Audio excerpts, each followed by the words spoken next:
Buenas, bienvenidos al canal. Hoy vamos a hablar un poco de esto del relativismo moral y de otros relativismos, pero primero quiero presentar un poco el canal. He seguido el consejo de Jorge Ponce y he aprovechado el coronavirus para lanzarme a hacer esto. Bueno, mi idea es hacer reflexiones y comentarios a cuestiones de actualidad desde un punto de vista pues filosófico, político, marxista si se quiere. Encontré un lugar para hablar de marxismo toda la noche.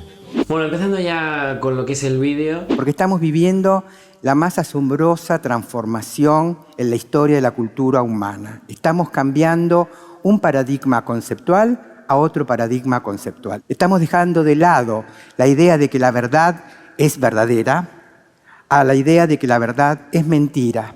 No existen los hechos, solo existen interpretaciones. La mayor revolución de la historia de la humanidad parece que es haber descubierto que la verdad es mentira, ¿no? Me cuesta entender cómo puede ser la verdad mentira, básicamente porque si es verdad, pues no puede ser mentira, pero lo que viene a decir el señor este es que los hechos no existen como tal, que lo que existe son interpretaciones. Creo que es algo muy común, ¿no? Creo que es algo que vivimos en nuestro día a día cuando empiezas a discutir sobre si algo te parece bien, algo te parece mal, y enseguida aparece esta idea, ¿no? De, bueno, el bien y el mal dependen de cada uno, aquí cada cual tiene sus valores, hay que respetar. Pues bueno, al final tú estás defendiendo eso, pero a lo mejor no lo defiendes porque lo piensas de verdad, ¿no? A lo mejor es porque formas parte de una civilización occidental, católica, que te ha hecho creer que eso es así. Lleva debates muy absurdos, ¿no? Que acaban en algo muy abstracto, completamente filosófico, que yo creo que vale la pena pues diseccionarlo un poco. Y tenés la posición de Nietzsche, que sería del otro lado, que dice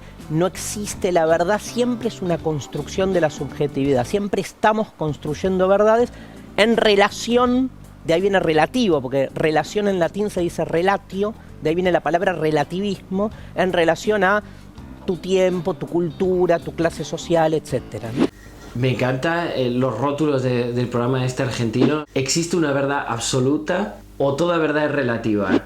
Me parece brutal, ¿no? Bueno, acabáis de escuchar a Darío. Soy incapaz de decir su apellido, no es por hacer la broma, pero es Stangheuer. No sé cómo se pronuncia, no sé cómo le llaman allí, supongo Darío Stangheuer o algo así. Es un filósofo bastante conocido últimamente, que es un divulgador, ¿no? Él tampoco está manifestando su posición sobre el tema, lo plantea en Nietzsche y ya va pues deslizando, ¿no?, esta idea de que cómo vamos a conocer un hecho si todo nuestro aparato conceptual está basado en el lenguaje. Lo más me interesa de la definición, que es muy importante, que es que la saca de las cosas a la verdad y la pone en la palabra. O sea, la verdad es una función del lenguaje, es una forma de hablar que pretende estar describiendo las cosas tal como son. Esto va a ser una constante, ¿no? El tema del lenguaje, ¿no? Most legal systems today in the world are based on a belief in human rights. But what are human rights? Human rights, just like God and heaven, are just a story that we've invented. They are not an objective reality. All other animals live in an objective reality. We have constructed, on top of this objective reality, a second layer of fictional reality.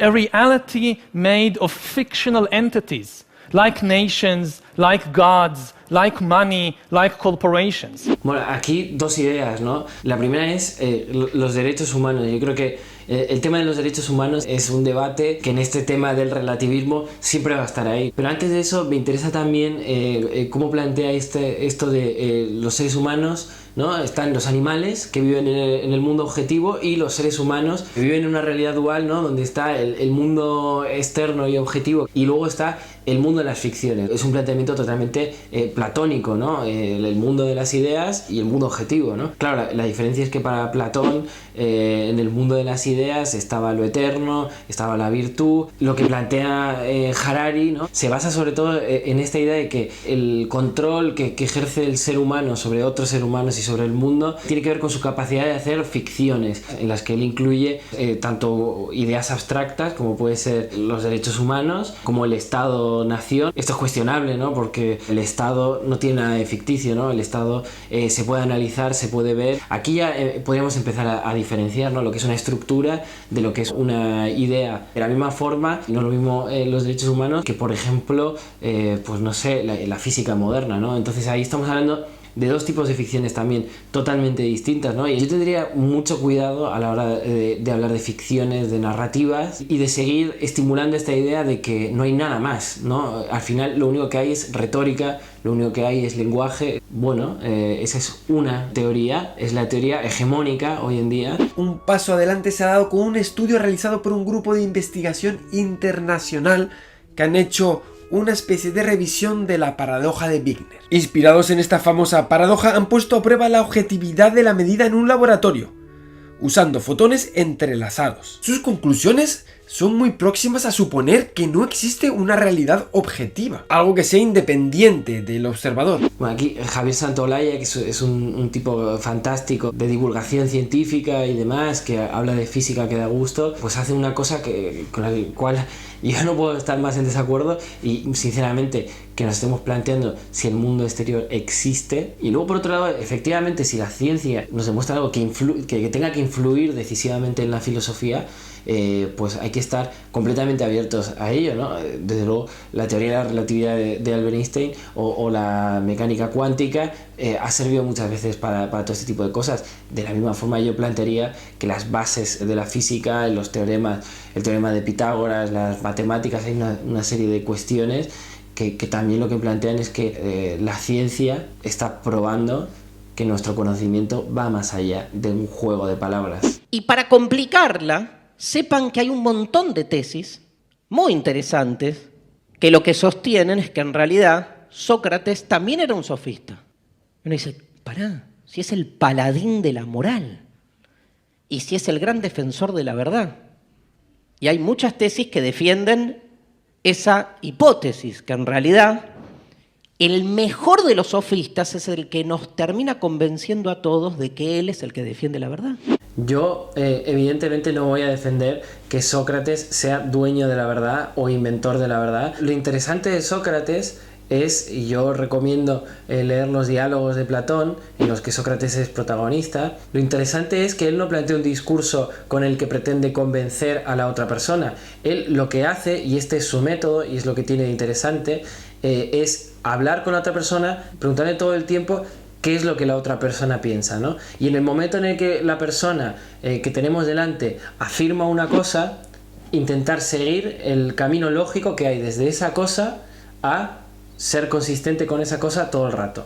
Buenos días, Paco, ¿qué tal? Hola, Sócrates, ¿qué tal? ¿Qué tal? Oye, ¿tú qué opinas sobre la universalidad? Hombre, pues yo pienso que lo universal no puede existir, que todo depende pues de la época en la que vivas y además pues cada cual tiene su verdad, por lo tanto decir que una es la verdad y que esa verdad sea universal pues me parece un idealismo y una locura. ¿Y qué tan seguro estás de que no exista la universalidad? Segurísimo, si es que estoy convencido, vamos, que no hay universal, que es que no puede haberlo. O sea que podríamos decir que la no existencia de la universalidad es una ley universal. No es ley universal porque no puede existir ninguna ley universal, es lo que estoy diciendo. Claro, pero si es imposible determinar que la universalidad no existe, quiere decir que la posibilidad de que sí exista es real.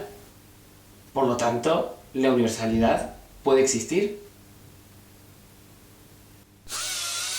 Entonces, el hecho de que la universalidad no pueda existir es para ti una ley universal. Sí, porque yo estoy convencido de que no puede haberlo. Claro, pero si la ley de que ningún universal puede existir es una ley universal, eso quiere decir que existen las leyes universales.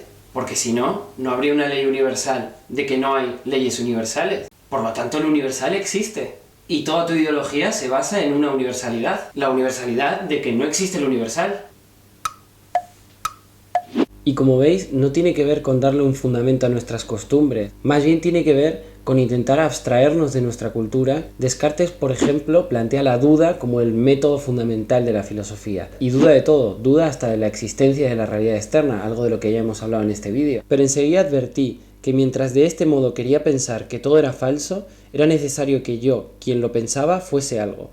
Y notando que esta verdad, yo pienso, por lo tanto soy, era tan firme y cierta que no podían quebrantarla ni las más extravagantes suposiciones de los escépticos.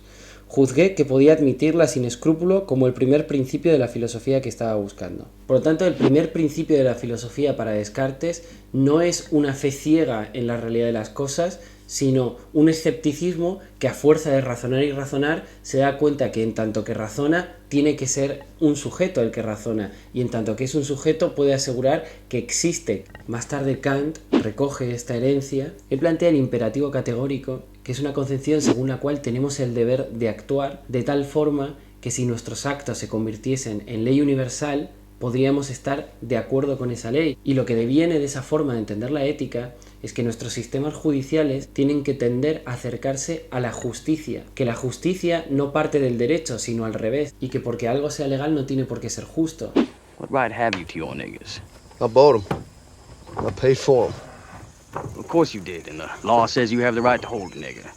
Suppose they pass a law, taking away your liberty, making you a slave. Suppose. That ain't a supposable case. Laws change, Apps. Universal truths are constant. It is a fact, a plain and simple fact, that what is true and right for all.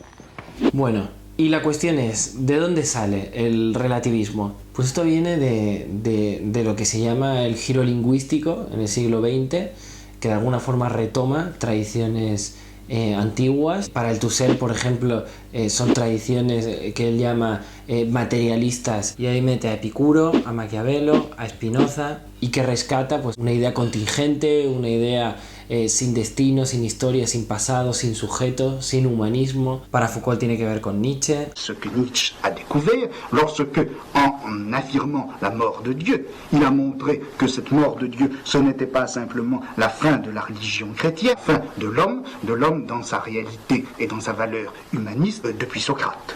Este giro lingüístico que tiene mucho que ver con Heidegger. Dieses Denken ist in der Sache sehr viel einfacher als die Philosophie, aber im Vollzug sehr viel schwieriger und verlangt eine neue Sorgfalt der Sprache. Y bueno, en los años 70, pues una serie de autores, algunos de ellos marxistas, la mayoría no. Este momento en los que el estructuralismo pues está en todas las universidades y hay pues el mayo del 68, que lo que vienen a plantear es que la Ilustración ha impuesto un modelo de historia lineal, de sujeto universal, vinculado al hombre blanco, que las ciencias sociales de alguna forma han pues naturalizado una serie de opresiones. Foucault, por ejemplo, pues hace toda una historia sobre la locura, ¿no? y sobre cómo el concepto de locura es social. Notre rapport à la folie, c'est un rapport qui est historiquement constitué.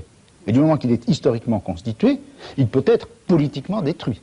Y bueno, estos autores cuando hacen todo esto, primero que lo hacen como un avance para las ciencias sociales, un montón de cosas que hoy en día seguimos estudiando, ¿no? A Marcuse, a Adorno, a Bourdieu, a Foucault, a Lévi-Strauss, a Simone de Beauvoir, tantos y tantos, ¿no? De esa época. ¿Cómo es posible que todas estas teorías revolucionarias y hippies estén tan dentro del sentido común de la gente en la época del neoliberalismo? Una explicación puede ser el hecho de que la izquierda y los jóvenes hicieron de alguna forma esta revolución contra la sociedad keynesiana socialdemócrata, ¿no? Igual que aquellos jóvenes, el neoliberalismo a su vez estaba planificando una contrarrevolución contra también el capitalismo socialdemócrata, y se aprovecharon de ciertas cosas, ¿no? Penser, je ne peux pas m'empêcher de croire que cette notion de nature humaine, cette notion de bonté, de justice, d'essence humaine, de réalisation de l'essence humaine. Tout ça, ce sont des notions et des concepts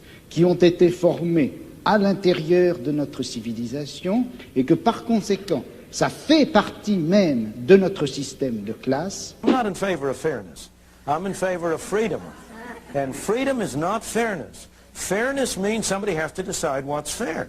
And that means the FCC people have to decide what's fair. Y de alguna forma acaban con las bases de la socialdemocracia y pretenden acabar también con las bases de la modernidad. Es curioso cuando acusan al marxismo de querer acabar con las bases de la modernidad, cuando hoy en día la clase dirigente del capital es precisamente la que más empeño ha puesto en acabar con la modernidad y dar paso a otra cosa, que es la posmodernidad, que es donde el neoliberalismo se mueve estupendamente. Ruling hegemonic bloc in the last decades has been what I call progressive neoliberalism.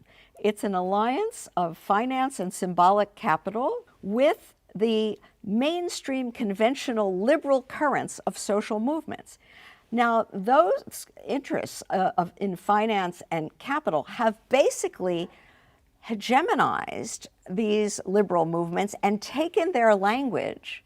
Yo no estoy planteando que los autores de los 70 como Foucault sean lo mismo que el neoliberalismo, ni que estén aliados ni nada por el estilo. Lo que sí que planteo es que comparten una cierta ideología relativista en cuanto a la moral y en cuanto a otras cosas y que no se retan en ese tema concreto. Y es un problema porque para atacar el neoliberalismo es necesario atacar una de sus bases principales, que es el relativismo. No podemos confundir que los fenómenos son construidos socialmente con entender que eso es todo lo que se puede saber sobre los fenómenos. Ahí es donde yo estoy completamente en desacuerdo. Por ejemplo, podemos decir que tanto el nazismo como los derechos humanos son constructos sociales. ¿Eso quiere decir que los dos son igual de justos? Está claro que los derechos humanos son éticamente superiores al nazismo, que es completamente condenable. Si todos estamos de acuerdo en que el nazismo es condenable, quiere decir que hay una serie de criterios compartidos sobre lo que es condenable y lo que no es condenable. Y al contrario, ¿qué es lo que hace a los derechos humanos tan interesantes éticamente? Y siempre van a haber argumentos externos sobre nuestra perspectiva, sobre el lenguaje. Menschenrechte beispielsweise. Wie würden Sie einer Person die Menschenrechte